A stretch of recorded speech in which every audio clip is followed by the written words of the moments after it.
hari ini semoga dalam keren banget, walaupun hari ini weekend gitu ya, di siang hari ini semuanya di sini berkumpul untuk kita sharing knowledge, untuk ilmu baru juga dan untuk memperingati Hari Kesehatan Mental Sedunia. Nah, teman-teman tahu nggak sih kalau tanggal 10 Oktober kemarin kita baru saja memperingati Hari Kesehatan Mental Sedunia atau yang juga disebut dengan World Mental Health Day. Nah, World Mental Health Day bertujuan untuk meningkatkan kesadaran dan menyebarkan edukasi tentang masalah kesehatan mental di seluruh dunia.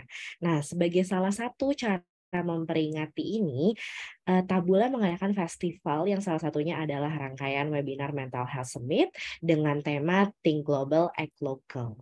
Kira-kira teman-teman udah tahu belum sih gimana cara mengambil langkah besar untuk menciptakan Indonesia yang sehat mental? Melalui webinar di sesi ini, kita akan mengetahui lebih banyak seputar mental disorders, mulai dari pencegahan, treatment, dan penanganan. Kita kedatangan 3 narasumber yang ahli pada bidangnya, yaitu adalah Dr. Yuni. Dr. Yuni merupakan psikiater dari RSUD Brigjen H. Hasan Basri. Juga kita kedatangan Mbak Desi selaku psikolog dari RSJ di Dr. Rajiman, dan tidak ketinggalan Ibu Kristinas dari Panti Karya ASI. Oke. Webinar ini akan berlangsung selama kurang lebih 1,5 jam dengan agenda pembawaan materi, Q&A, dan juga foto bersama. Untuk nanti yang memiliki pertanyaan, silakan menuliskannya di kolom chat dan nanti akan aku bacakan untuk dijawab langsung oleh narasumber. Baik, tanpa berlama-lama lagi, aku langsung saja mempersilakan narasumber pertama kita yaitu Dr. Yuni untuk membawakan materinya. Silakan.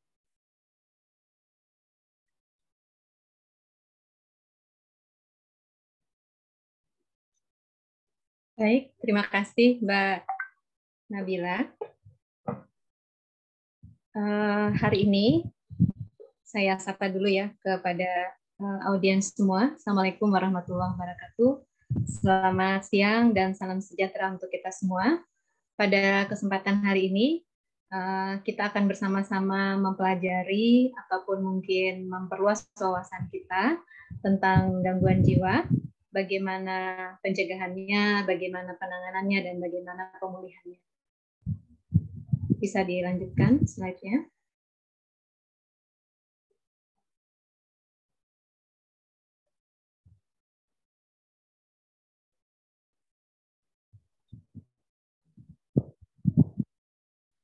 Slide, dipersilakan. Oke, sebentar ya dok, kita panggilkan dulu nih operatornya. Buat operator boleh dilanjutkan ke next slide.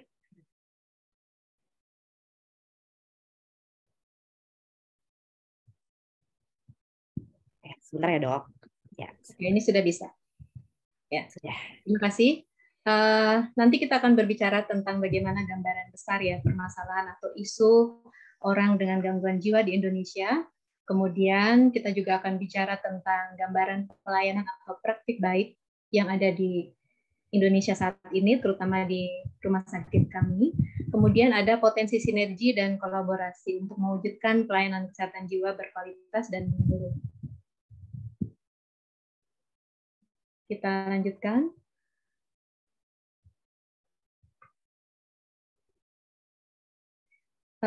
Kita mungkin bisa tahu dulu ya secara umum, gangguan jiwa itu adalah berbagai kondisi yang mempengaruhi suasana hati, berpikir, dan berperilaku.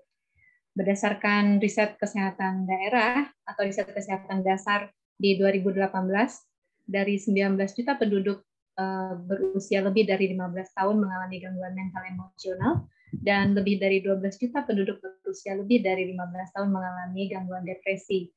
Dan kita tahu bersama bahwa stigma atau anggapan yang tidak baik terhadap orang dengan gangguan jiwa di Indonesia masih melekat kuat. Persilakan. Ini kita melihat secara beban penyakit ya di Indonesia, bahwa kehilangan tahun sehat di dalam masa hidup orang dengan gangguan mental itu ada sekitar 14,4% tahun hidupnya yang hilang ya.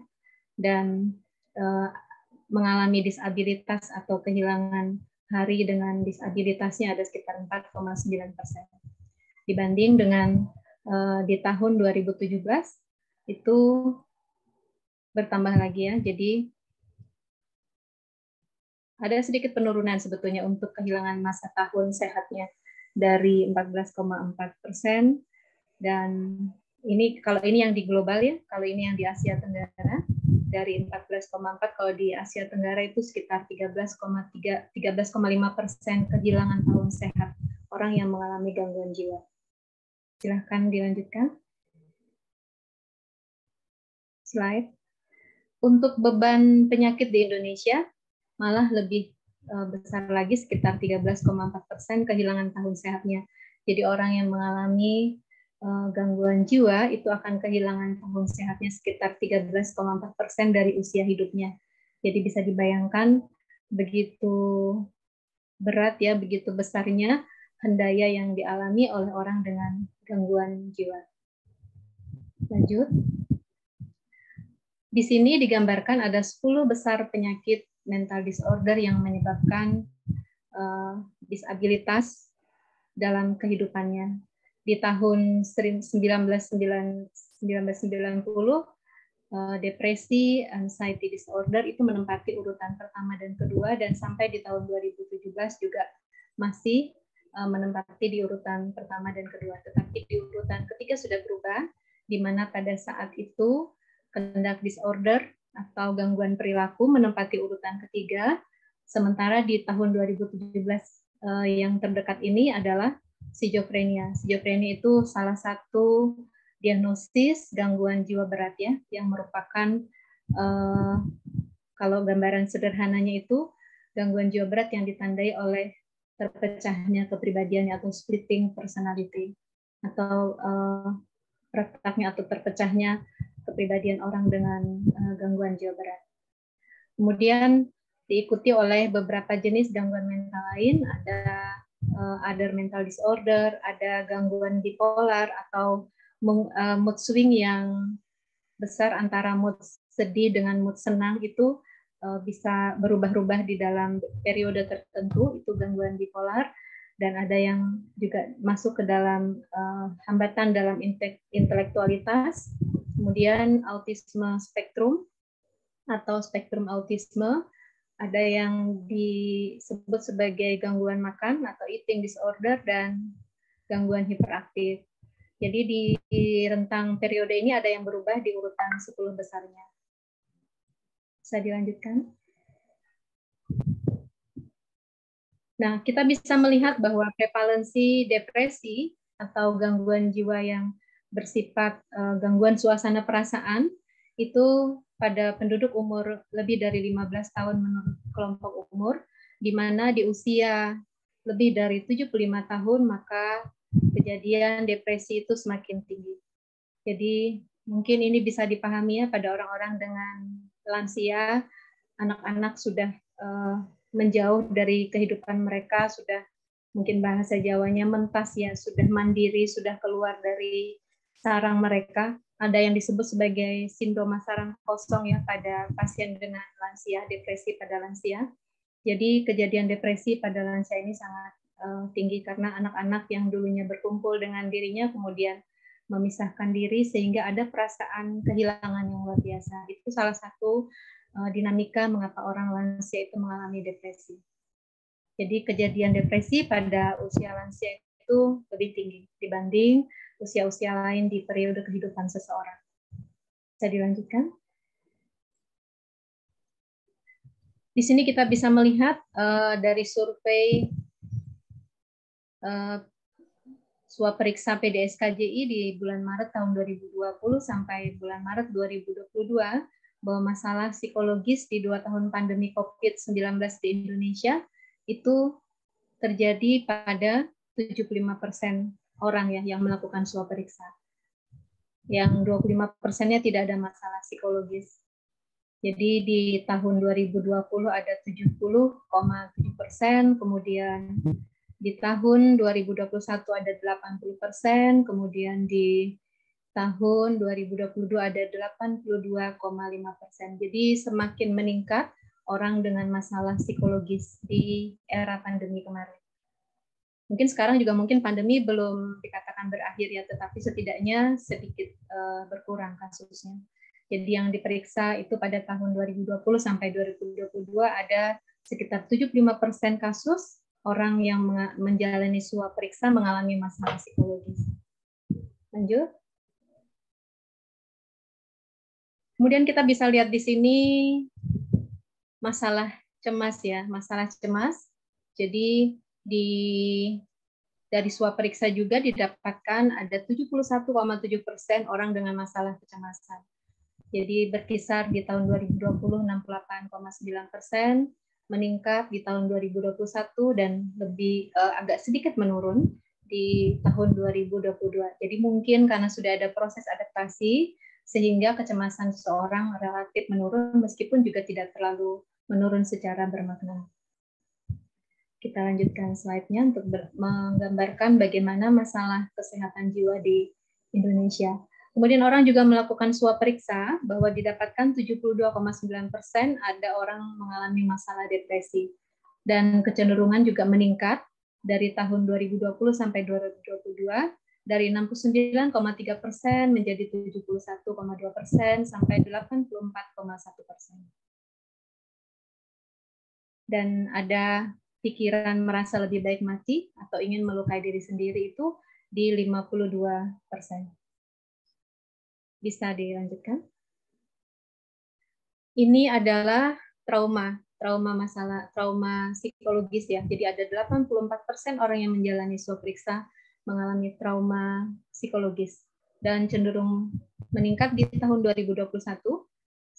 Paling tinggi kejadian trauma psikologis itu di tahun 2021 mungkin karena menjalani berhadapan dengan peristiwa-peristiwa kematian di saat pandemi ya. Jadi mengalami trauma yang bermakna pada orang-orang di era pandemi mencapai 90,5% di era pandemi. Bisa dilanjutkan. Ini adalah masalah bunuh diri. Jadi ada orang yang merasa ingin menghabisi hidupnya itu berkisar antara 85,1%. Dan melakukan sesuatu untuk mengakhiri hidup atau percobaan bunuh diri, di antara nilai ini ada 36% di antaranya melakukan sesuatu atau bersiap untuk mengakhiri hidupnya.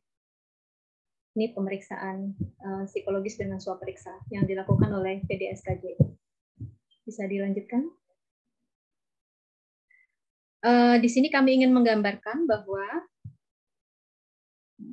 fasilitas kesehatan kita di Indonesia ini sebaran rumah sakit jiwa ya, fasilitas kesehatan jiwa atau rumah sakit jiwa di Indonesia.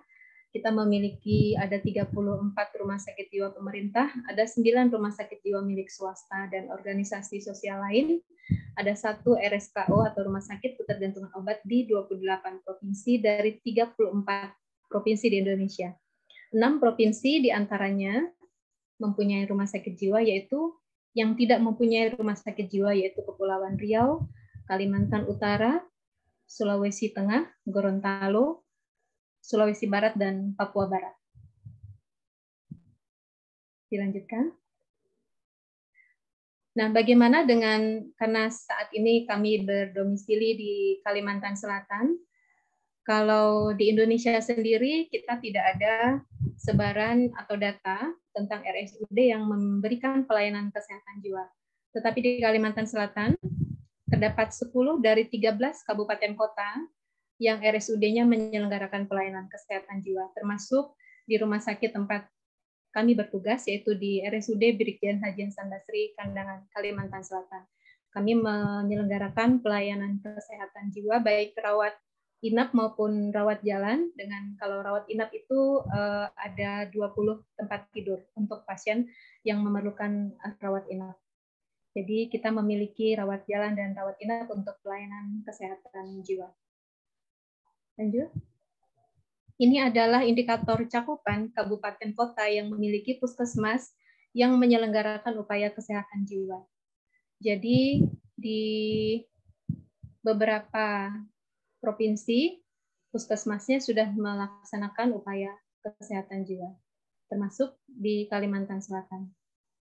Kemudian mungkin teman-teman yang berada di daerah Banten, itu juga ada puskesmas yang menyelenggarakan kesehatan jiwa. Mungkin juga di Tenggara Timur, Nusa Tenggara Timur, di Riau itu juga ada, tetapi tidak terlalu banyak. Jadi rata-rata yang menyelenggarakan seluruh puskesmasnya menyelenggarakan itu ada beberapa ya, yang beberapa kabupaten kota yang puskesmasnya menyelenggarakan pelayanan kesehatan jiwa. Tapi masih ada saja juga di beberapa provinsi yang belum, puskesmasnya belum menyelenggarakan pelayanan kesehatan jiwa. Lanjut.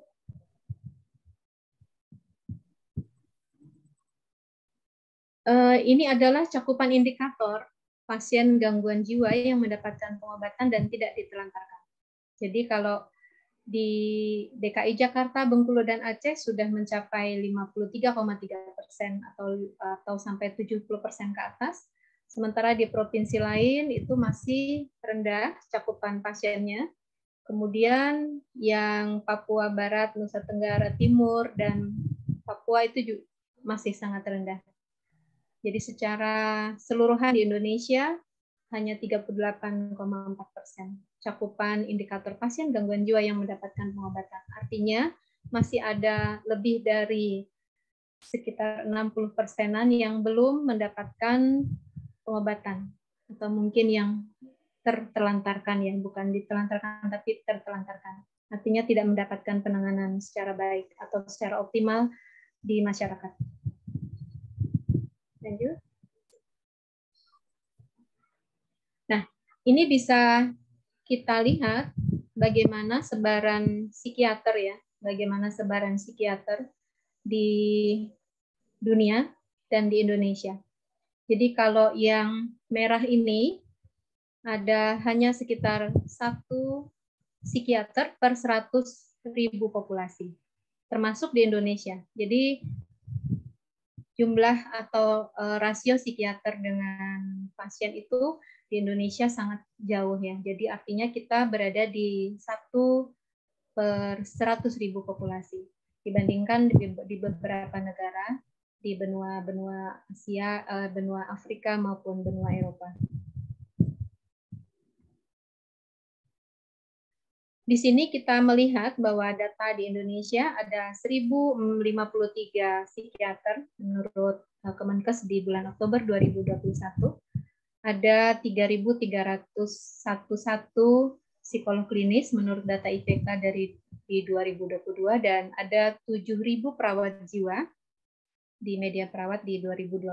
Jadi memang dibanding dengan jumlah penduduk sangat sedikit, ya, tenaga kesehatan yang bergelut di bidang kesehatan jiwa. Nah, penanganan secara umum di rumah sakit, baik di rumah sakit umum daerah maupun di rumah sakit jiwa, untuk bidang ilmu kedokteran jiwa, pasien yang mengalami gangguan jiwa, baik gangguan jiwa sedang maupun gangguan jiwa berat, itu biasanya kita berikan obat-obatan atau psikofarmaka. Obat-obatannya bisa berupa antipsikotik atau obat dengan anti gangguan jiwa berat, antidepresan, obat untuk mengatasi depresi, dan anti cemas atau anti-anxiety, obat untuk mengatasi kecemasan. Bisa juga ditambahkan dengan obat golongan lain, ya, antikolinergik, ansiolitik. Ini golongan-golongan obat secara umum. Ini obat-obatan yang kami berikan kepada pasien dengan gangguan jiwa. Kalau pasien gangguan jiwa ringan, biasanya kita akan melihat dulu apakah memang dia merasa sangat terganggu dengan keluhannya, tetapi kalau dia tidak terganggu, biasanya kami kolaborasi dengan psikolog untuk menangani pasien yang tidak memerlukan pengobatan psikofarmaka. Jadi kalau pasien berkenan, biasanya kami hanya melakukan tindakan psikoterapi atau konseling bersama psikolog untuk gangguan-gangguan jiwa yang sifatnya ringan dan bisa diatasi tanpa obat. Nah, selain dengan obat-obatan atau menggunakan psikofarmaka, kita juga menggunakan psikoterapi. Kalau di psikiatri ada psikoterapi suportif, di mana di situ pasien beberapa item diberikan tindakan psikoterapi. Jadi misalnya katarsis, atau dia diberikan kesempatan untuk mengungkapkan apa yang dia pikirkan, apa yang dia rasakan. Kemudian kita juga bisa berikan di reassuran penjaminan tentang bahwa dengan pengobatan yang teratur pasien bisa sembuh. Itu di psikoterapi suportif. Kemudian pada kondisi-kondisi tertentu melihat situasi atau kondisi yang dialami pasien, kita melakukan tindakan psikoterapi dinamik. Jadi kalau ini terkait pola asuh, terkait relasi dengan orang tua dan sebagainya, kita bisa lakukan pendekatan psikoterapi psikodinamik. Ada juga yang namanya cognitive behavior therapy atau terapi yang melakukan pendekatan secara kognitif dan perilaku. Ini memang merupakan upaya yang cukup panjang dan memerlukan kepatuhan dari pasien karena setiap kali pasien datang biasanya nanti akan di-feedback apa yang sudah dilakukan dan nanti dititip untuk PR yang akan dilakukan di rumah. Ada juga yang namanya CT, Cognitive Therapy. Ini bagian dari psikoterapi. Dan banyak upaya lain yang mungkin nanti bisa juga disampaikan oleh Ibu Daisy ya sebagai psikolog klinis terkait pendekatan psikoterapi pada pasien dengan gangguan jiwa. Kita juga melakukan psikoedukasi ya, jadi kepada pasien dan keluarga. Jadi keluarga dipahamkan bagaimana peran keluarga di dalam menangani pasien dengan gangguan jiwa. Keluarga juga dipahamkan bagaimana jenis gangguan yang dialami oleh pasien. Kemudian sedikit banyak keluarga juga dipahamkan apa yang membuat pasien mengalami kondisi seperti ini. Jadi diproses psikoedukasi. Dalam kondisi-kondisi tertentu sesuai dengan kondisi pasien, karena tiap pasien itu memiliki variasi kasus dan variasi kondisi yang berbeda, sehingga mungkin diperlukan manipulasi lingkungan. Salah satu upaya manipulasi lingkungan adalah family therapy. Jadi misalnya di keluarga tersebut ada kurangnya dukungan dari salah satu anggota keluarga, misalnya dari ayah atau dari ibu atau dari saudara yang lain, maka psikiater akan mencoba membuat semacam program terapi yang disebut sebagai family therapy yang melibatkan seluruh anggota keluarga yang ada di dalam kehidupan pasien, di mana psikolog berperan sebagai fasilitator dalam mengatasi permasalahan-permasalahan yang dihadapi oleh pasien di dalam keluarganya. Atau bisa juga misalnya pasien kita muncul kecemasan, muncul gangguan panik karena permasalahan di dalam relasi dengan pasangannya. Maka kita berikan namanya couple therapy. Jadi tindakan-tindakan di dalam psikiatri itu bervariasi, tidak hanya dengan obat, tapi kita juga melakukan tindakan psikoterapi. Dan ada juga yang tindakan spesifik pada pasien dengan gangguan jiwa berat. Itu biasanya program pemulihannya adalah dengan rehabilitasi psikososial. Nanti sedikit kita bicara tentang rehabilitasi psikososial. Oke, lanjut.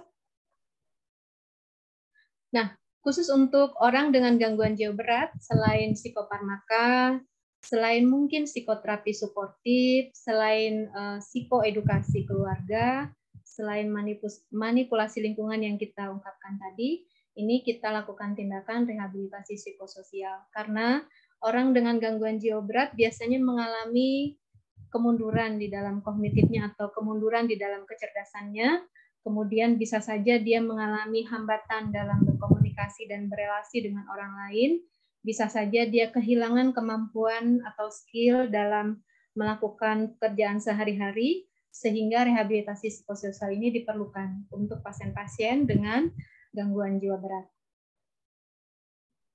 Bisa dilanjutkan? Nah, di rehabilitasi psikososial itu ada yang sifatnya non-vokasional atau yang sifatnya tidak dalam pembentukan, maksudnya tidak dilibatkan di dalam pekerjaan tertentu.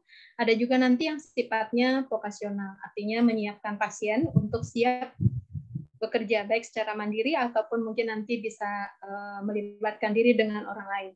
Jadi kalau yang rehabilitasi psikososial yang non-vokasional, kita lakukan remediasi kognitif atau rehabilitasi kognitif untuk memperbaiki fungsi kecerdasannya, atau di mana di dalamnya itu ada kemampuan untuk mempertahankan perhatian, kemampuan untuk memori, kemampuan untuk merencanakan sesuatu.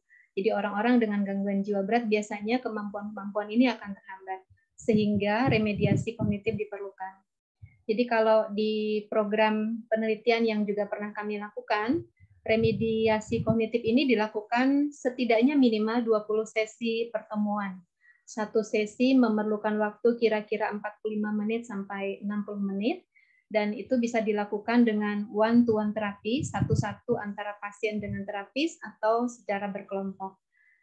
Dari penelitian yang kami lakukan didapatkan perbaikan yang bermakna pada fungsi kognitif pasien yang dilakukan remediasi sebanyak 20 sesi pertemuan. Jadi pasien sangat terbantu dengan remediasi ini karena orang-orang dengan gangguan jiwa berat biasanya mengalami hambatan di dalam kemampuan berpikir, sehingga perlu dilakukan rehabilitasi dalam kemampuan berpikirnya. Jadi kalau bahasa kerennya itu remediasi kognitif. Kemudian kita bisa memberikan latihan keterampilan sosial. Jadi latihan keterampilan sosial ini melibatkan kemampuan untuk berkomunikasi, kemampuan untuk memperkenalkan diri, menyatakan pendapat, berpartisipasi di dalam kelompok kecil. Itu pasien dilibatkan di dalam latihan keterampilan sosial. Psikoedukasi juga bisa kita lakukan di rehabilitasi psikososial ini. Kemudian juga ada program senam otak, olahraga, seni, dan spiritual. Biasanya kegiatan ini dilakukan terutama di rumah sakit jiwa ya, yang masa perawatannya bisa lebih lama. Tetapi bisa juga dilakukan dengan setting rawat jalan. Nah, di tempat kami ada puskesmas yang menyelenggarakan rehabilitasi psikososial dengan setting rawat jalan. Tetapi memang karena keterbatasan anggaran, mereka hanya mampu melakukannya 1 kali dalam sebulan. Tetapi tidak masalah, yang penting kita sudah berbuat untuk pasien-pasien yang mengalami gangguan jiwa berat. Mungkin bisa dilanjut untuk ya. Untuk kita tersisa 3 menit lagi ya. Ya, oke.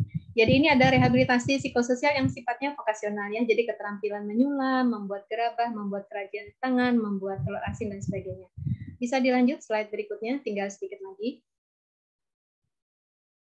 Nah, di Puskesmas Jambu Hilir di tempat kabupaten tempat kami bekerja, yang merupakan satu dari 21 puskesmas di Kabupaten Hulu Sungai Selatan, memiliki kegiatan rehab psikososial ya, yang diinisiasi oleh pemegang program kesehatan jiwanya, dianggarkan dari dana biaya operasional kesehatan di puskesmas, dan kegiatan rehabilitasinya dilakukan 1 kali sebulan. Kegiatannya keterampilan tangan, membuat figura, dan lain-lain, penyuluhan, kemudian termasuk rehabilitasi kognitif seperti yang kami gambarkan tadi, kemudian ada permainan-permainan tradisional, singing program, dan lain-lain, atau program menyanyi ya. Kemudian setiap bulan pasien diundang dan bila diperlukan pasien dijemput ke puskesmas oleh petugas. Lanjut. Ini beberapa foto kegiatan kami untuk rehabilitasi kognitif pada pasien. Jadi selama dia program rehabilitasi, didampingi oleh petugas. Yang berdiri ini petugas, dan ini kami, dan ini kami mendampingi saat pasien menjalani program rehabilitasi kognitifnya. Dilanjutkan. Slide.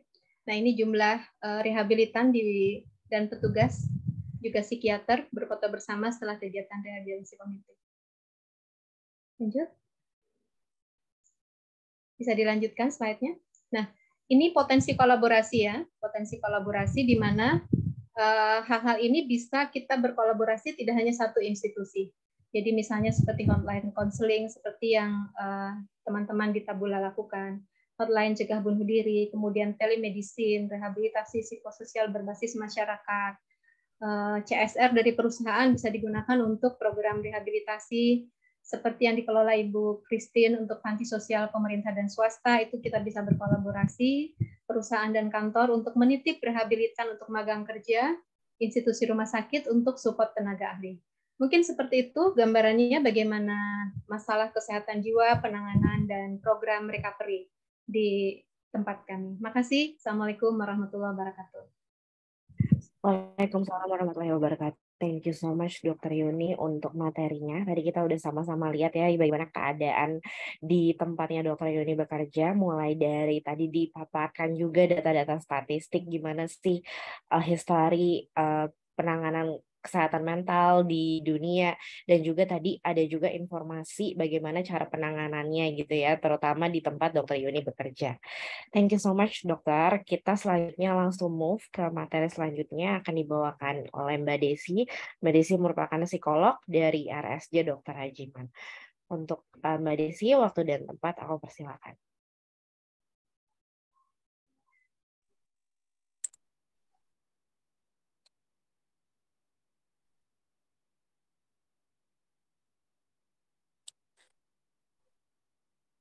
Baik, Assalamualaikum warahmatullahi wabarakatuh. Salam sejahtera untuk kita semua. Pertama-tama izinkan saya menyampaikan suatu apresiasi yang sangat tinggi kepada dua narasumber rekan saya ya. Meskipun mungkin secara ini jauh ya dari segi pengalaman dan lain-lain, tapi saya menyampaikan apresiasi yang sangat tinggi. Terima kasih untuk dua narasumber, Dr. Yuni dan Bu Christine, dan juga tak lupa terima kasih juga kepada Bapak William Cahyawan yang memfasilitasi kegiatan ini. Apresiasi juga saya sampaikan kepada teman-teman semuanya yang peduli terhadap kesehatan jiwa.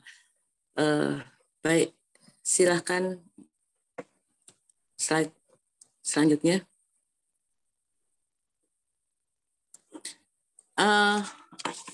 Ini mohon maaf, ini saya lupa tidak menerjemahkan, tidak mencari terjemahannya. Jadi kita sama-sama dalam satu pemahaman bahwa kesehatan mental itu adalah suatu keadaan well-being. Well-being itu artinya apa ya? Suatu kenyamanan atau kebaikan gitu ya, di mana setiap individu itu menyadari potensi dirinya masing-masing, dapat mengatasi stres-stres di dalam kehidupannya, dapat melakukan pekerjaan secara produktif dan dapat menghasilkan, dan juga orang tersebut mampu untuk membuat suatu kontribusi kepada lingkungan sekitarnya. Itulah yang disebut kesehatan jiwa secara keseluruhan. Next. Selanjutnya. Ya, baik.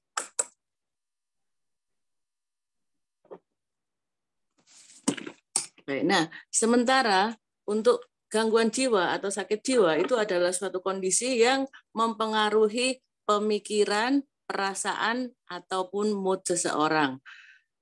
Kondisi tersebut akan mempengaruhi kemampuan seseorang untuk berelasi atau terhubung dengan orang lain dan mempengaruhi kemampuan seseorang untuk berfungsi dalam setiap harinya. Setiap orang bisa memiliki pengalaman yang berbeda-beda meskipun orang tersebut memiliki diagnosis yang sama. Jadi misalnya untuk orang skizofrenia itu meskipun penyakitnya sama, namun kemampuan well-being dan kemampuan dia untuk melakukan aktivitas sehari-hari dengan baik itu bisa jadi ada perbedaan yang besar. Selanjutnya. Nah, inilah kontinuum dari mental health, dari kesehatan mental, mulai dari sehat sampai gangguan berat. Jadi ketika orang itu sehat, dinamakan sehat, artinya dia tidak memiliki kondisi gangguan mental, gangguan jiwa gitu ya. Orang tersebut bisa melakukan fungsi secara normal, secara baik, secara penuh gitu. Namun di dalam kehidupan sehari-hari yang namanya kondisi normal di mana dia bebas stres secara keseluruhan itu hampir tidak mungkin terjadi. Pasti ada saat-saat yang di mana orang tersebut mengalami suatu gangguan, suatu stres gitu ya. Jadi stres itu yang dialami oleh orang tersebut bisa jadi stres yang biasa dan juga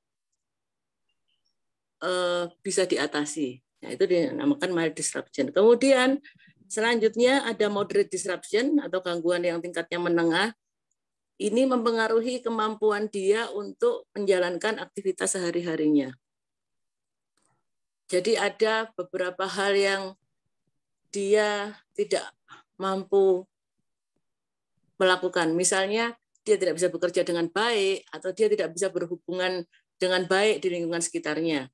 Kemudian selanjutnya yang paling parah adalah severe disruption atau gangguan parah, di mana di situ ada gangguan yang mempengaruhi fungsi orang tersebut baik secara individu maupun sosial secara berat dan persisten. Persisten itu artinya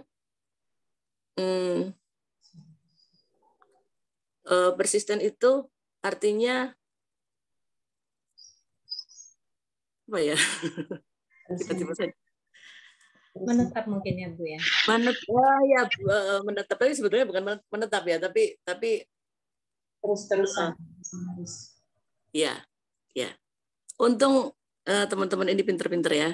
Oke, next. Nah, disinilah ada continuum model of mental health ini ya. Kalau misalnya teman-teman yang psikologi ini seperti Jauhari Window gitu ya. Jadi di ujung paling atas itu ada optimal mental well-being dan ujung paling bawah ada minimal mental well-being, ujung paling kiri adalah maximum mental illness dan ujung paling kanan adalah minimum mental illness. Jadi contoh, kalau orang tersebut ada di kondisi gangguan jiwa maksimum, jadi memiliki diagnosis gangguan jiwa, namun dia memiliki well-being yang baik. Ya. Misalnya seperti siapa ya? Orang yang mengalami skizofrenia, namun dia ini bisa melakukan fungsi-fungsinya dengan baik, meskipun fungsi itu terganggu, tapi tidak sampai membahayakan seperti itu. Seperti contohnya yang di film itu siapa namanya? Film apa, Dok? Film apa Mbak? Sorry. Beautiful Mind. John Nash. John Nash ya. John Nash meskipun dia memiliki maksimum mental illness, tapi dia juga bisa mewujudkan potensi dirinya sehingga dia mendapatkan Nobel ya. Jadi di situ jadi di sini ada suatu optimisme begitu ya. Optimisme bahwa meskipun orang tersebut mengalami gangguan jiwa, tapi bukan tidak mungkin dia bisa mencapai suatu kondisi well-being yang baik. Dan ada, contohnya ada begitu ya. Nah, terus kemudian kalau misalnya optimal mental well-being-nya optimal, kemudian mental illness-nya minimal, ya tentu saja itu ada pada sebagian besar dari kita. Jadi seseorang yang mengalami kondisi mental well-being tinggi, tapi tidak mengalami gangguan dan juga tidak mengalami gangguan jiwa. Jadi orang ini baik-baik saja. Kemudian di bawahnya,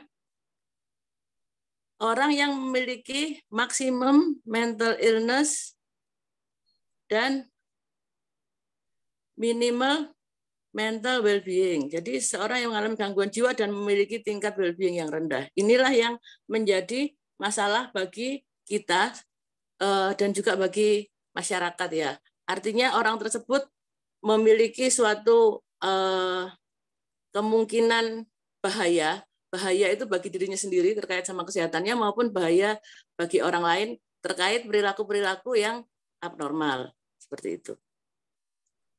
Nah, kemudian ada minimum mental illness dan juga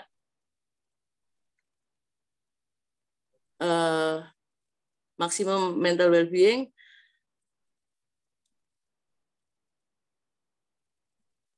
Contoh seseorang yang tidak memiliki gangguan jiwa namun memiliki tingkat mental well-being yang rendah. Teman-teman, kira-kira seperti apa orang yang tidak memiliki diagnosis gangguan jiwa namun memiliki tingkat well-being yang rendah? Misalnya,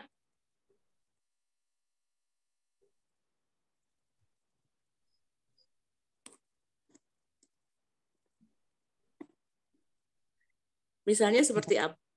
Boleh bantu jawab juga ya Mbak di kolom Silakan. chat. Ya, ada pertanyaan, gimana nih contoh seseorang yang tidak memiliki diagnosis gangguan jiwa, tapi tingkat mental well-being-nya rendah. Contohnya mungkin orang yang bekerja di profesi apa gitu ya Mbak ya? Orang yang tingkat well-being-nya rendah namun tidak memiliki diagnosis gangguan jiwa, itu bisa jadi adalah orang-orang di sekitar kita yang belum pernah memeriksakan diri ke fasilitas kesehatan. Dari tadi apa yang dikatakan Dr. Yuni bahwa kita ini kekurangan tenaga profesional. Jadi tidak menutup kemungkinan bahwa penduduk Indonesia pun ada yang belum pernah datang untuk memeriksakan diri ke pelayanan-layanan kesehatan. Namun dia mengalami suatu kondisi mental well-being yang rendah. Misalnya orang yang tidak mau bekerja, gitu ya. Tidak mau bekerja artinya tidak mengupayakan untuk bekerja, atau mungkin bisa jadi orang yang prokrastinasi, malas ngapa-ngapain seperti itu. Ya, itu belum tentu mereka tidak memiliki diagnosis gangguan jiwa, karena diagnosis gangguan jiwa itu pun kontinum. Jadi mulai dari yang rendah sampai yang berat seperti itu. Nah, tapi ada berapa banyak penduduk Indonesia yang kurang sadar terhadap kesehatan mentalnya. Terus kemudian yang kedua, gangguan jiwa itu sendiri memiliki karakteristik yang unik. Artinya, ketika orang itu mengalami gangguan jiwa, dia kondisinya biasanya adalah menyangkal atau pura-pura tidak mengalami gitu ya. Dia ada dalam kondisi denial seperti itu. Nah, orang-orang seperti ini adalah orang-orang yang berisiko gitu ya. Orang-orang yang memiliki resiko berat. Resikonya adalah dia bisa menghancurkan atau meluluhlantakkan hubungan dengan orang lain, kemudian pekerjaan, dan juga hubungan dengan diri sendiri dalam arti kemungkinan ada sampai percobaan bunuh diri. Next.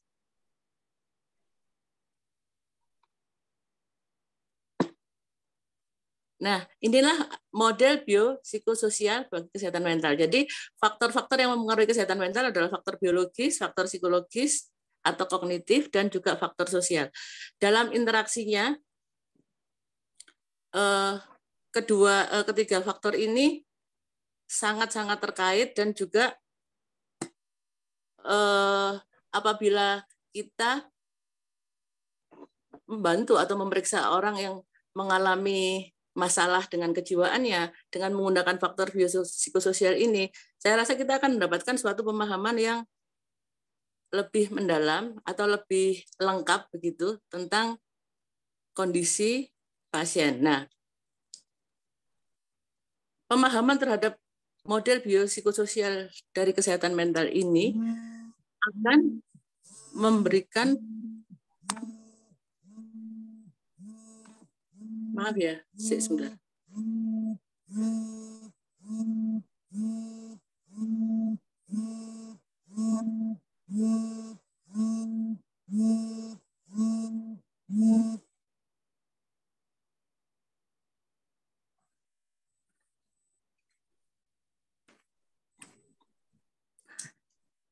Maaf atas gangguannya. Ini kebetulan ada acara HIMSI, jadi agak bingung ya. Jadi baik, penanganan atau terapi secara holistik dengan menggunakan model biopsikososial ini akan memberikan penanganan yang efektif bagi pasien gitu ya. Next.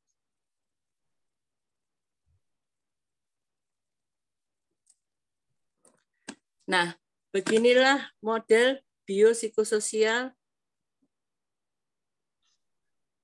dari kesehatan mental secara keseluruhan. Jadi seperti yang Bapak Ibu lihat di sini. Aku mau reminder tinggal 5 menit lagi ya. Mental health itu ada di tengah-tengah begini, dari banyak sekali aspek-aspek yang ada di dalam diri manusia. Jadi dari model biologis ada kesehatan fisik. Ya. Karena apa? penurunan kesehatan fisik pasti akan berpengaruh pada kesehatan mental. Kemudian ada disabilitas, kemudian ada kerentanan genetik itu ada. Kemudian dari dari dari psikologis itu ada masalah self esteem, masalah bagaimana dia mengatasi stres-stres di dalam hidup kesehariannya, masalah keterampilan sosial. Dan kemudian ada juga yang untuk masalah sosial itu pun ada masalah teman, masalah keluarga, masalah di sekolah. Dan kemudian yang membuat rentan di dalam gangguan jiwa ini, dalam kesehatan mental ini adalah temperamen, IQ atau kemampuan kognitif, hubungan antar keluarga, trauma-trauma yang terjadi, dan juga adanya efek-efek samping dari obat-obatan ataupun obat-obatan yang dikonsumsi secara tidak secara abusif gitu ya. Next. Nah, baik, untuk saat ini Indonesia memiliki prevalensi orang dengan gangguan jiwa sekitar 1 dari 5 penduduk. Artinya sekitar 20% populasi di Indonesia itu mempunyai potensi masalah gangguan jiwa. Artinya ketika penduduk Indonesia itu ada 200 juta, berarti sekitar 50 juta orang memiliki potensi masalah gangguan jiwa. Kondisi ini dari riset kesehatan dasar tahun 2018, lebih dari 19 juta penduduk berusia lebih dari 15 tahun mengalami gangguan mental emosional, dan lebih dari 12 juta penduduk berusia lebih dari 15 tahun mengalami depresi atau kecemasan. Ini juga dari data yang didapatkan, ada peningkatan dari Riskerdas tahun 2013 sampai ke Riskerdas tahun 2018, di mana Riskerdas tahun 2013 itu ada 6,1%, dan kemudian 2018 ada 9,8%. Ini memberikan pikiran bagi kita. Yang pertama, apakah kondisi peningkatan ini memang terjadi peningkatan, atau kita yang lebih serius atau lebih detail dalam menghitung, gitu ya. Seperti juga masalah autisme, gitu ya. Kalau misalnya sekarang ada peningkatan autisme, apakah memang ada peningkatan, atau kita yang lebih detail dalam menghitung? Jadi yang kemarin-kemarin, yang dulu-dulu itu tidak masuk dalam hitungan, terus kemudian kita ikutkan. Nah, itu akan terlihat adanya kenyataan bahwa ternyata jumlahnya menjadi besar. Itu karena penghitungannya semakin baik, semakin teliti begitu. Next. Nah, itulah pertanyaan kita, dan kemudian marilah kita sama-sama mengingat bahwa kesehatan mental adalah faktor yang dinamis dalam kehidupan seseorang, dan sama pentingnya dengan kesehatan fisik. Faktanya, kesehatan fisik dan kesehatan mental itu saling mempengaruhi satu sama lain. Kalau orang yang mengalami menurunnya kesehatan fisik bisa juga mengalami menurunnya kesehatan mental, gitu ya. Intervensi untuk kesehatan mental tidak perlu terlalu rumit, membicarakan, mencari dukungan itu saja sudah sangat membantu, dan sangat penting untuk selalu mengecek kesehatan mental kita sendiri, keluarga kita, maupun orang-orang terdekat kita. Bagaimana kita melakukannya? Baik, yang pertama adalah kita bisa mengacu dari pertolongan pertama psikologis atau psychological first aid. Ada 7 step ya. Yang pertama kita lihat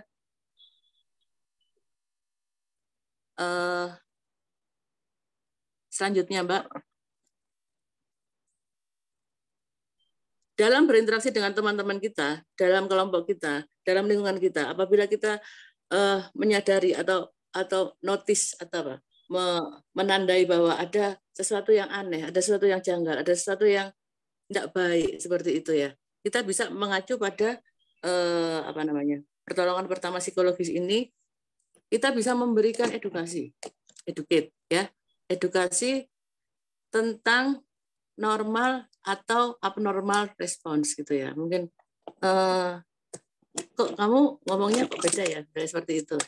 Itu sudah merupakan suatu tanda bahwa kita memiliki perhatian dan kita sedang melakukan suatu pertolongan pertama psikologis gitu ya. Kemudian selanjutnya adalah care atau apa? Care itu kita sorry Mbak Desi, aku reminder kalau waktunya sudah habis. 2 menit lagi, 2 menit. Ya, Kemudian care ya, care. Kemudian care itu terhadap kebutuhan dari teman-teman yang kalian lihat membutuhkan. Kemudian ada protect, proteksi atau melindungi dari resiko-resiko yang ada di lingkungan gitu. Termasuk ketika teman kalian itu sudah pegang-pegang silet, pegang-pegang pisau, ambil siletnya, ambil pisaunya, gitu ya. Comfort, melindungi, menenangkan, support, mendukung, provide, memberikan edukasi, memberikan informasi bagaimana untuk coping yang baik, dan connect, selalu terhubung dengan social support. Next.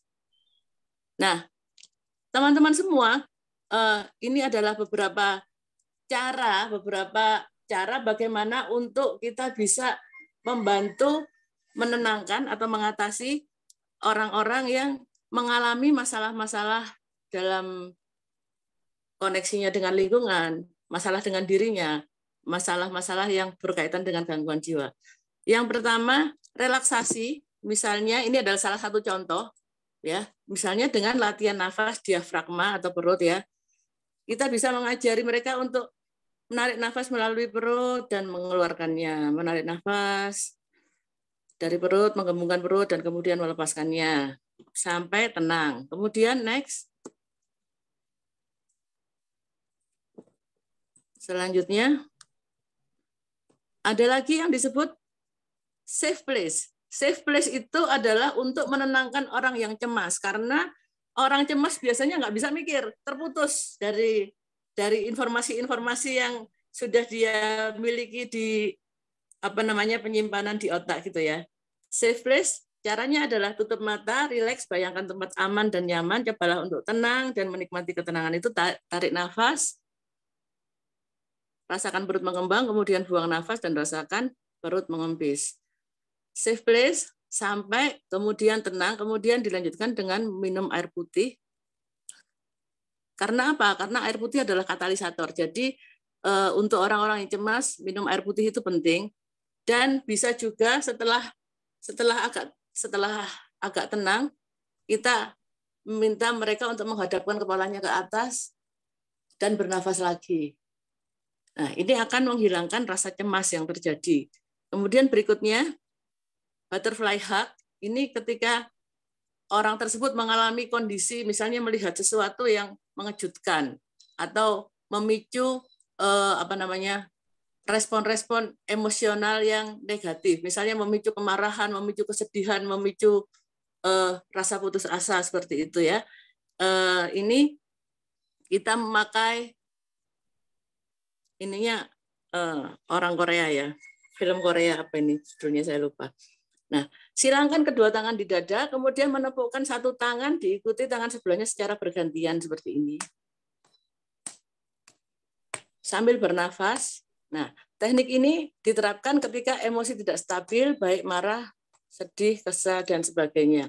Terus kemudian yang penting adalah diikuti dengan bicara, terkoneksi, dan memberikan support gitu ya. Terakhir dari saya adalah penyakit mental bukanlah hal yang memalukan. Next. Tapi stigma dan prasangkalah yang mempermalukan kita semua. Dan kemudian yang perlu diingat bagi kita yang masih sehat gitu ya, satu-satunya hal yang lebih melelahkan daripada memiliki penyakit mental itu adalah berpura-pura tidak memilikinya. Artinya kita harus selalu sadar bahwa orang-orang yang mengalami penyakit mental itu seringkali menyembunyikan atau pura-pura tidak mengetahui karena adanya stigma dan prasangka yang terjadi di masyarakat. Nah, kita sebaiknya sebagai orang yang peduli, kita berikan kepedulian kita yang besar dan kita tingkatkan kesehatan jiwa kita semua. Kurang lebihnya saya mohon maaf atas ketidaksempurnaan materi ini. Atas perhatiannya saya ucapkan banyak terima kasih. Assalamualaikum warahmatullahi wabarakatuh. Salam sejahtera. Ya, terima kasih Mbak Desi untuk pemaparan materinya. Tadi ya di akhir sempat mengutip kalau mental illness itu bukan aib. Jadi buat teman-teman kalau misalnya punya isu atau misalnya mau pergi ke psikolog itu langsung aja gitu ya, karena yang biasanya tuh yang bikin kita khawatir tuh stigma. Padahal pergi ke psikolog atau mencari bantuan untuk mental kita itu sangat diperbolehkan gitu ya. Oke, kita langsung move on aja. Tinggal ada satu sesi lagi, sesi terakhir dari Mbak Christina Andriani dari Panti Karya Asih. Untuk Mbak Christina, waktu dan tempat dipersilakan. Selamat siang, salam sejahtera untuk semuanya. Terima kasih sekali saya diberi kesempatan untuk berbicara di sini dalam kapasitas saya sebagai Kepala Panti Karya Asih. Apa yang akan saya bawakan di sini sebenarnya hanya memperkenalkan apa yang panti kami telah lakukan selama ini dan juga melengkapi mungkin ya apa yang Bu Dr. Yuni dan juga Bu Desi tadi bicarakan. Saya harap ini bisa melengkapi wawasan para pendengar. Jadi Panti Karya Asih mempunyai, ini ada di Lawang Kabupaten Malang, di dekat dengan RSJ Rajiman Bediodiningrat. Kemudian kami mempunyai, ya, kecepatannya. Enggak, Jawa Timur, Bu. Aman, Bu. Jawa Tadi Timur, ditanya betul. Ya, Jawa Timur. Iya. Kemudian bisa di halaman 2 ya, Mbak Ipin. Halaman 2 ya. Untuk ya, visi misi ya. Next. Ya, jadi Panti Karya Asih kami mempunyai visi adalah untuk mewujudkan tempat perawatan yang aman dan nyaman bagi penderita gangguan jiwa. Sebenarnya bukan hanya gangguan jiwa juga gangguan perkembangan juga ya, di mana pasien bisa merasa terlindung dalam proses memulihkan dirinya dan bekerja untuk masyarakat. Kemudian misinya itu adalah menyediakan lingkungan pendukung yang nyaman, bersih, asri, terawat, luas dan teratur sehingga pasien merasa nyaman. Kemudian kedua, melindungi dan memperlakukan pasien dengan manusiawi sehingga pasien mempunyai rasa percaya pada lingkungan. Kemudian ketiga, membantu pasien memulihkan kehidupannya sebagai makhluk pribadi dan makhluk sosial melalui pendekatan pribadi maupun pendekatan kelompok. Kemudian keempat, menyediakan sarana kerja praktek untuk pasien sehingga pasien bisa menghasilkan sesuatu dan menumbuhkan harga diri yang sehat. Kemudian kelima, menanamkan nilai-nilai kebaikan universal dalam diri pasien melalui tayangan dan contoh langsung. Mungkin saya mau memulai dengan mengutip tadi Mbak Desi juga bilang kesehatan fisik dan kesehatan mental itu memang saling mempengaruhi ya. Jadi yang ada di tempat kami percaya bahwa apa yang kita lakukan, saya tidak berani bilang rehabilitasi ya, tapi mungkin lebih cocok tempat perawatan gitu. Jadi apa yang kita lakukan adalah merawat mereka, merawat semua residen yang ada di sini, semua klien-klien kami yang ada di sini melalui suatu terapi yang holistik di situ, yang dinamakan ini identitas dulu ya, identitas Panti Karya Asih seperti ini mungkin bisa dilihat. Kemudian jadi kita bekerja sama dengan beberapa institusi di sini yang sudah ada MOU-nya, mungkin di terakhir ada Rumah Sakit Jiwa Dr. Rajiman Bediodiningrat yang sudah menjadi rujukan BPJS kami selama bertahun-tahun ya.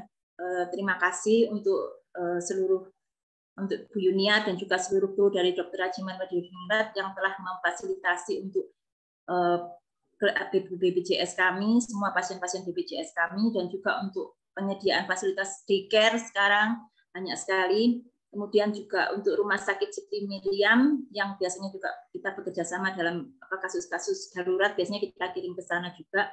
Stikes Husada Jombang, dan untuk penyediaan keperawatan, tenaga keperawatan, dan Universitas Merdeka Malang untuk kasus-kasus pemberdayaan dan apa yang kita butuhkan. Ini sudah MOU. Kami juga mempunyai sahabat-sahabat Panti Karya Asih yang telah lama dan selalu membantu kami. Ada Bu Desi Prawitasari juga dengan KPSI, melalui KPSI, SLB dan sebagainya. Kemudian Pak Ken Kerta itu yang sudah membantu dengan program dari Lingkar Sosial Indonesia untuk advokasi dan kegiatan pemberdayaan ODGJ maupun semua masalah pasien gangguan perkembangan juga.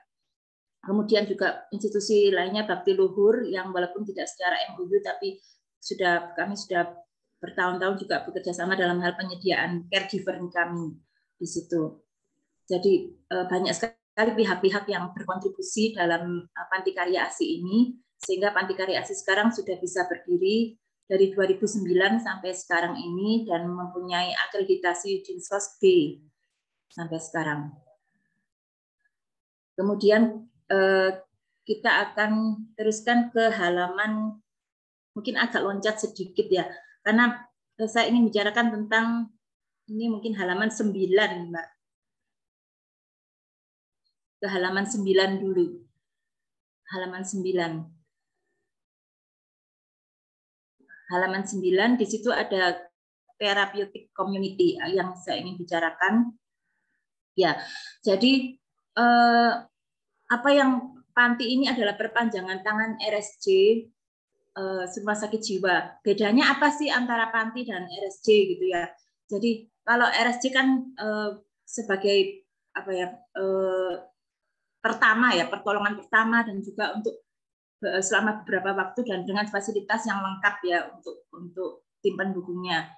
Untuk ODGJ yang pertama misalnya ada kasus yang perlu obat dan sebagainya, itu pasti larinya harus ke RSJ dulu gitu. Tapi jika mereka sudah dibilang stabil kondisinya dan keluarga belum atau merasa belum sanggup untuk merawat mereka karena memang biasanya ada permasalahan seperti ada trauma dan sebagainya dari keluarga.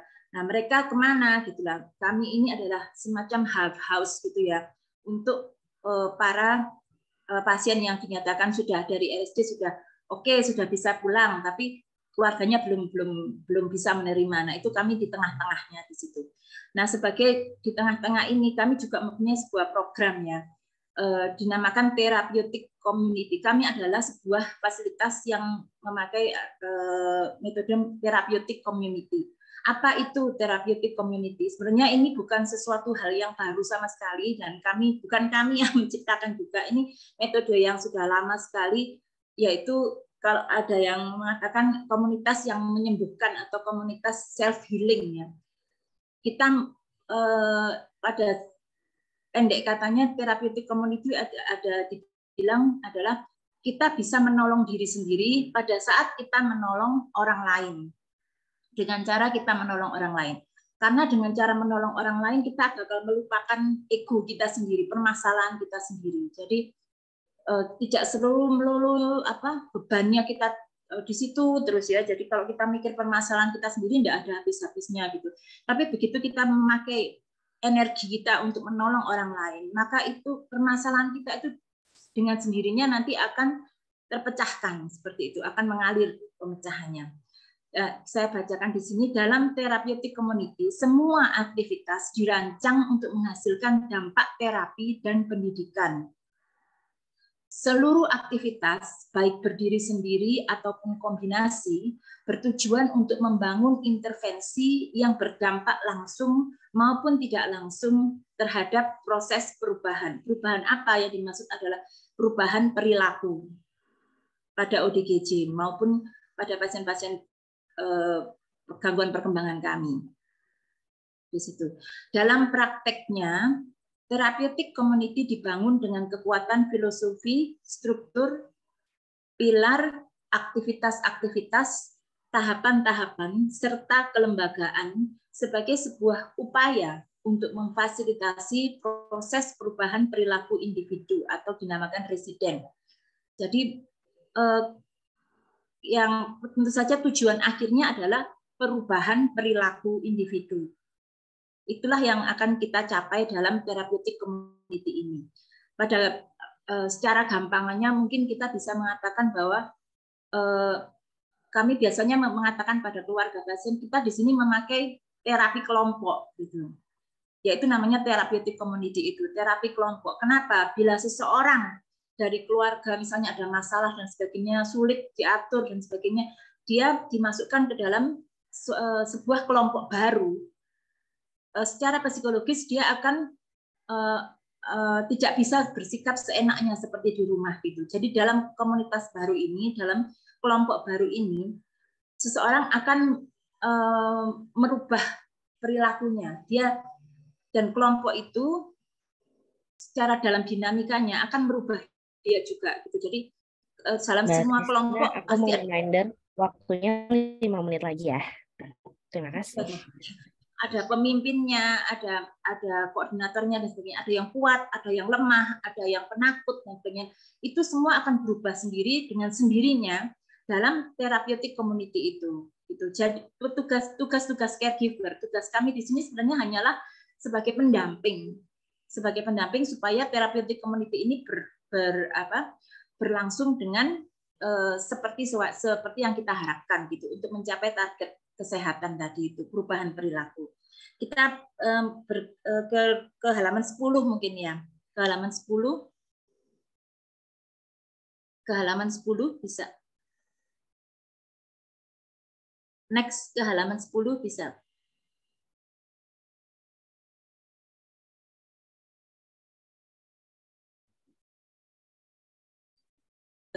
Jadi karena saya percaya bahwa kita memakai holistik ya, terapeutik yang holistik.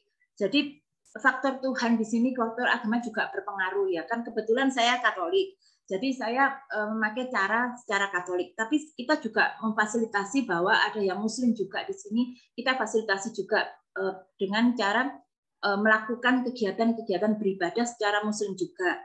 Secara apapun itu adalah baik menurut kami ya. Jadi Tuhan di sini ada deklarasinya, Tuhan adalah pegangan hidupku.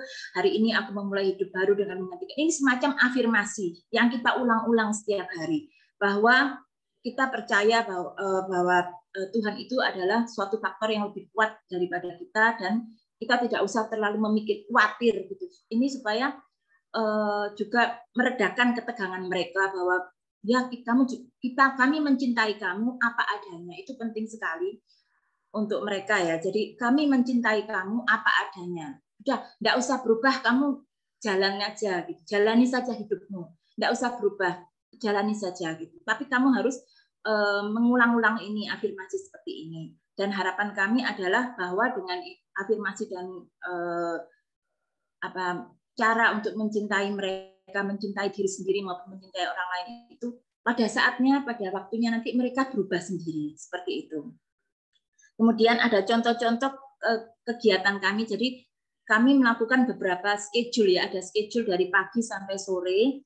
Kemudian kami kelompokkan beberapa kelompok menurut minat mereka. Itu tentu saja bisa berubah-ubah sesuai, mereka bisa berubah dari satu kelompok ke kelompok lain ya. Di halaman 11, 12 dan 13 Mbak Itin bisa dibantu. Halaman 11 ya, ini kelompok Eustasia, ini contoh jadwal kami bulan September. Di sini ada latihan yang kita sediakan tiap hari ya. Jadi setiap hari itu sekitar 1 jam gitu. Itu ada kegiatan untuk yang produktif seperti itu.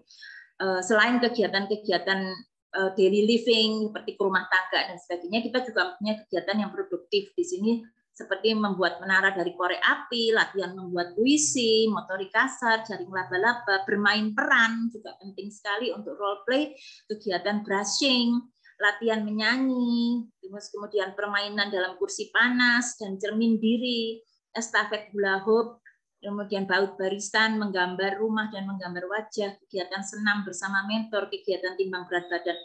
Kemudian di halaman 13, halaman 12 Mbak Itin. halaman 12. Ya, ini contoh dari kegiatan kelompok Teresia sama untuk motorik halus, motorik kasar, motorik membuat tas gantungan. Ini untuk kelompok yang sudah bisa produktif biasanya. Untuk kelompok yang secara kompetensi diri mereka lebih bagus daripada menanam sayur-sayuran, kursi panas dan cermin diri dan sebagainya kegiatan. Kemudian di halaman 13,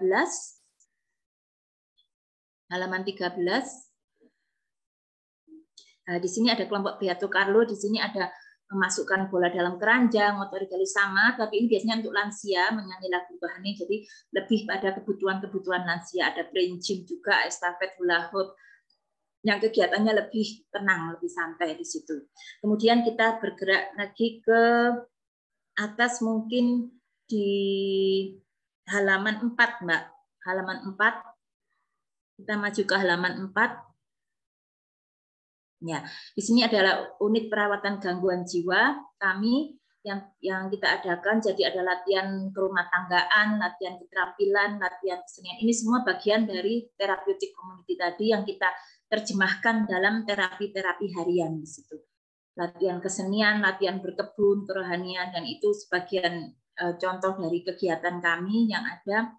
Di situ juga ada Linksos juga, kita juga bekerja sama dengan Linksos. Linksos terima kasih sudah memfasilitasi untuk mengundang kami dalam berbagai macam kegiatan. Yang terbaru ini dengan batik ya, pembuatan batik ciprat itu. Kemudian itu latihan sosialisasi juga, ada yang difasilitasi untuk menjahit juga. Jadi pasien kami yang bisa jahit itu diajari untuk lebih produktif dengan mesin jahit dan sebagainya di situ. Kemudian unit gangguan bisa ke halaman 5, Mbak.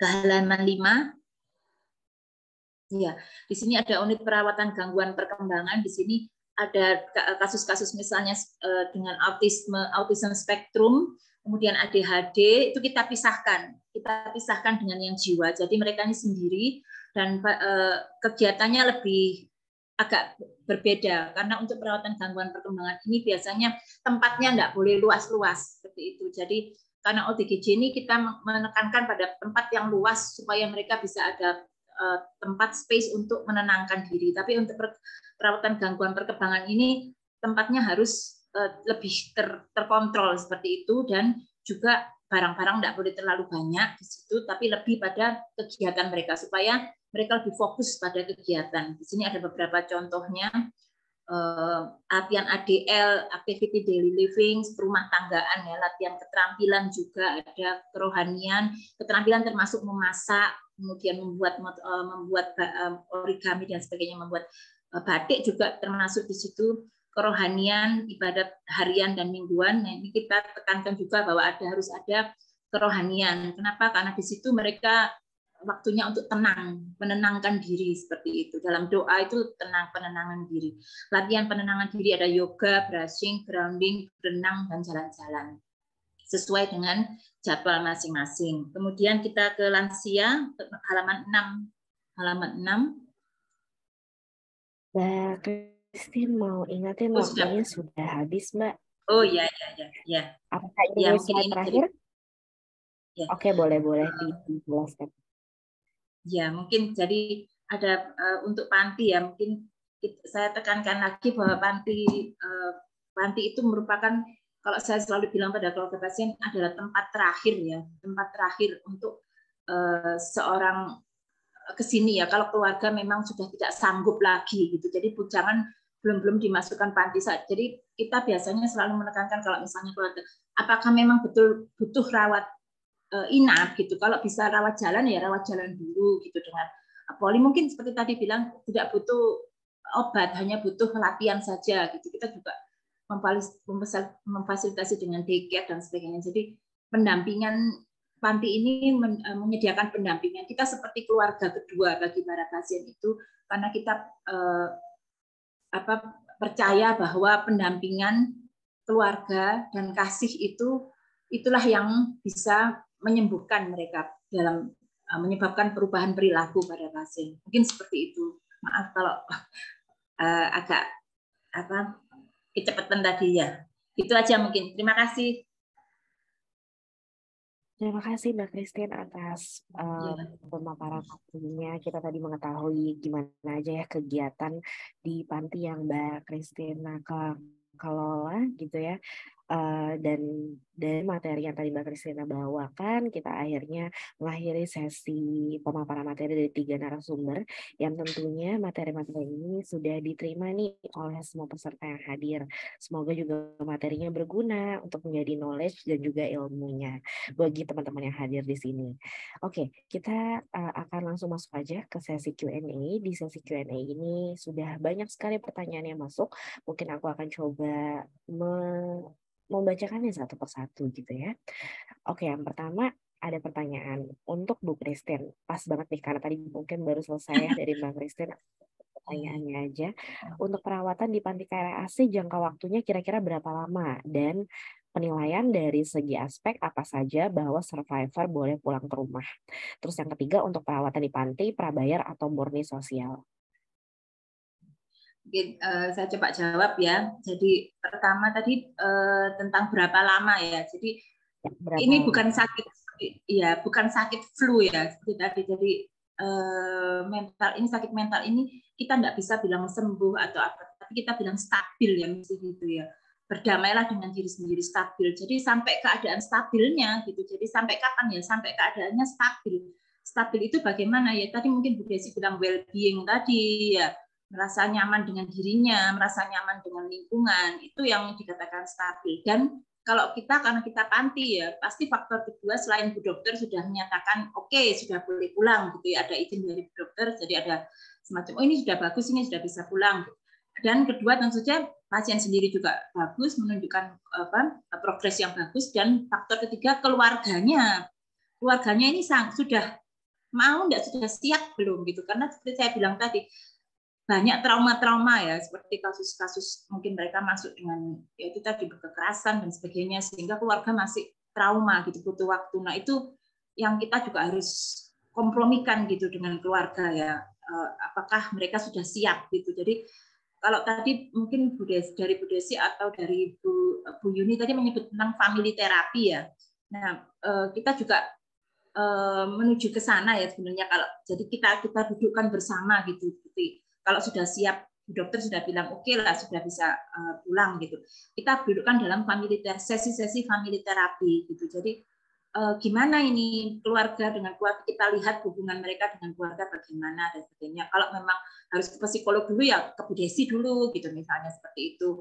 Atau karena itu enggak gampang gitu menjembatani antara residen dengan keluarga.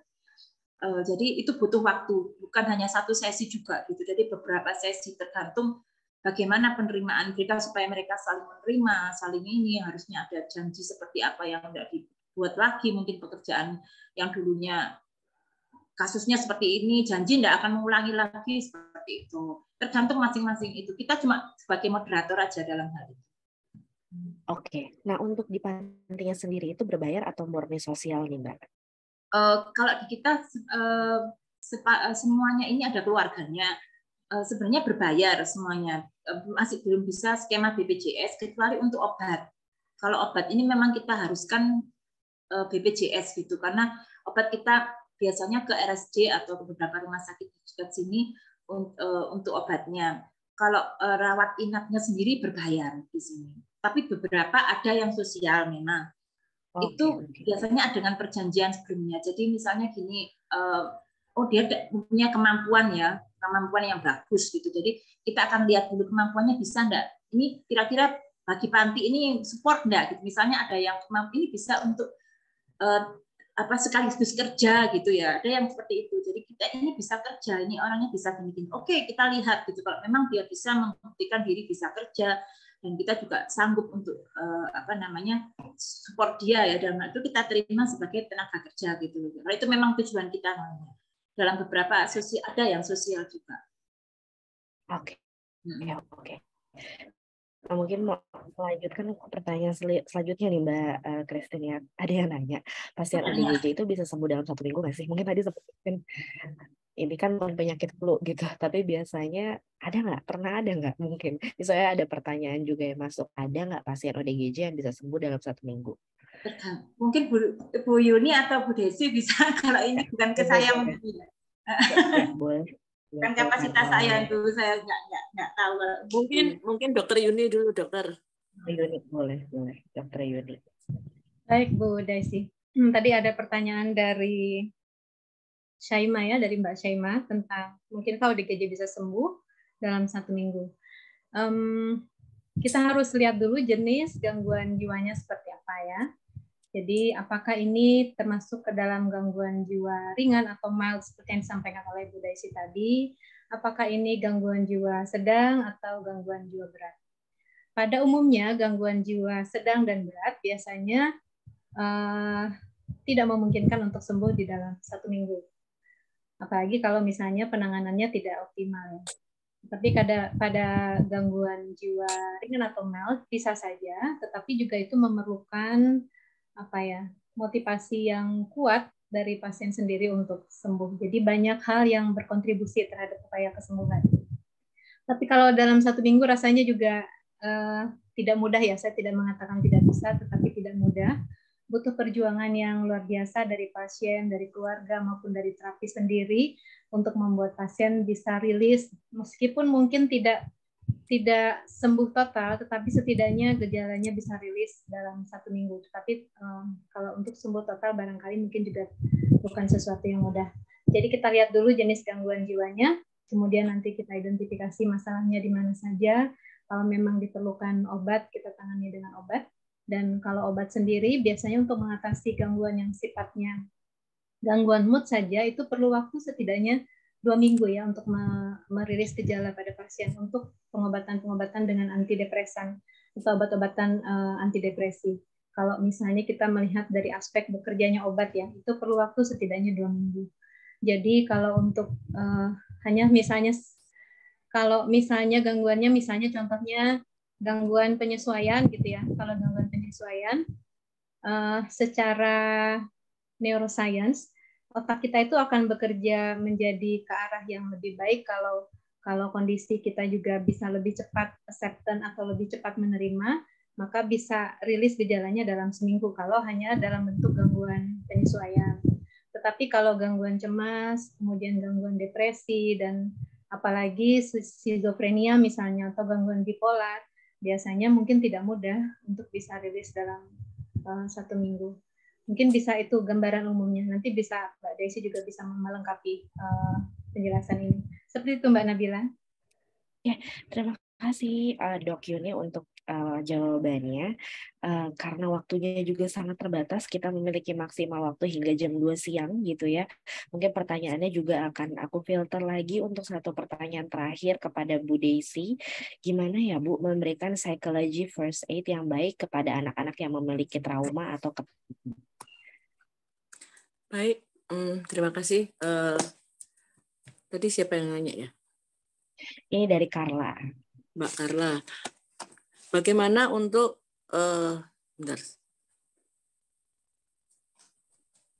bagaimana untuk memberikan psychological first aid yang baik pada anak-anak yang memiliki trauma atau ketakutan ya. Baik, saya nggak tahu, saya asumsikan Mbak Carla adalah mahasiswa psikologi atau mungkin sudah psikolog. Nah, kita sharing aja. Yang pertama dalam menangani setiap pasien psikologis adalah kita melakukan asesmen. Asesmen itu terdiri dari observasi dan wawancara. Itu yang pertama. Nah, dari observasi dan wawancara itu akan terlihat apa kebutuhan pasien tersebut. Nah, itulah yang diberikan. Misalnya, apakah dia membutuhkan protek? Karena kan ini kan anak-anak ini memiliki trauma atau ketakutan. Trauma atau ketakutan pada siapa gitu. Nah, kita dari asesmen itu kita akan melihat traumanya ini trauma tentang apa, kepada siapa, masanya atau waktunya kapan, seperti itu. Nah, kita berikan proteksi, kita berikan perlindungan, dan kita berikan comfort atau kenyamanan terhadap anak tersebut gitu ya. Kemudian yang kedua teknik untuk melakukan observasi wawancara, karena biasanya setahu saya kalau anak yang mengalami traumatik itu biasanya nggak bisa ngomong atau sulit untuk mengungkapkan pendapatnya, maka kita bisa melakukan aktivitas dengan non-verbal. Non-verbal activities bisa dengan menggambar, misalnya menggambar. Atau kalau anaknya sudah agak besar, mungkin membuat karangan atau membuat puisi seperti itu. Kemudian dari aktivitasnya itu kita bisa menilai bagaimana, apa, seberapa besar bentuk ketakutannya itu. Terus kemudian kalau misalnya memang harus wawancara, kita lakukan yang namanya teknik passing leading. Saya enggak tahu ya, Mbak Carla sudah pernah belajar atau belum tentang passing leading ini. Passing leading ini adalah kita mengcopy atau menirukan apa yang dikatakan anak meskipun cuma sedikit. Jadi misalnya anak itu bilang, aduh, kita bisa merespon dengan, aduh, apanya yang sakit, misalnya seperti itu. Jadi kita mengcopy, menirukan, enggak tahu di awal kata-katanya atau di akhir kata-katanya. Itu akan membuat pasien biasanya, anak biasanya akan termotivasi untuk ngomong lebih banyak. Nah, itulah nanti yang akan menjadikan informasi bagi kita apa yang perlu kita sediakan dalam rangka psychological first aid itu. Terima kasih. Semoga bisa menjelaskan. Ya, terima kasih Bu Desi untuk jawabannya tadi sampai diberikan ya gimana caranya praktisnya langsung buat dilakukan nih ya untuk kelas.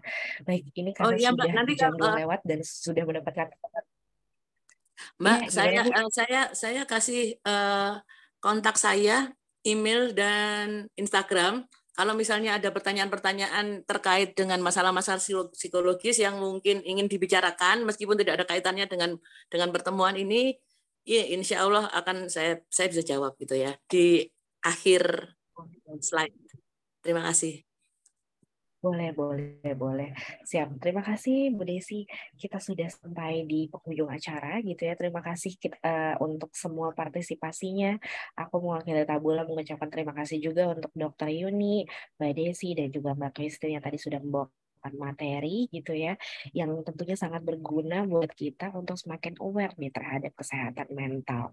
Ini menurutku adalah cara yang sangat cocok untuk kita memperingati World Mental Health Day di bulan Oktober ini. Thank you so much buat seluruh materinya, para narasumber, dan juga tentunya untuk para peserta. Semoga materi hari ini bermanfaat. Oke, webinar hari ini akan langsung aku tutup saja dengan foto bersama.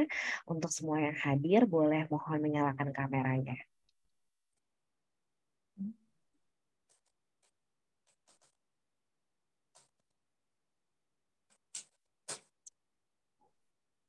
Boleh nyalain dulu kameranya. Siap. Oke, sudah pada nyalain kameranya. Terima kasih semuanya yang sudah nyalain kamera. Mungkin kita langsung foto aja ya itu nih ya dalam hitungan ketiga. Bantu foto ya. Kita foto yang narasumber dulu. Itu dari narasumber dulu ya. Sama moderator. Oke, 1, 2, 3.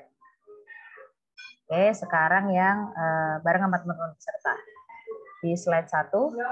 Oke, 1, 2, 3. Kemudian slide 2. 1, 2, 3. Oke. Sudah, terima kasih. Terima kasih Tim. Terima kasih untuk semuanya. Lanjutkan aktivitas. Have a great day. Have a great weekend semua. Bye-bye.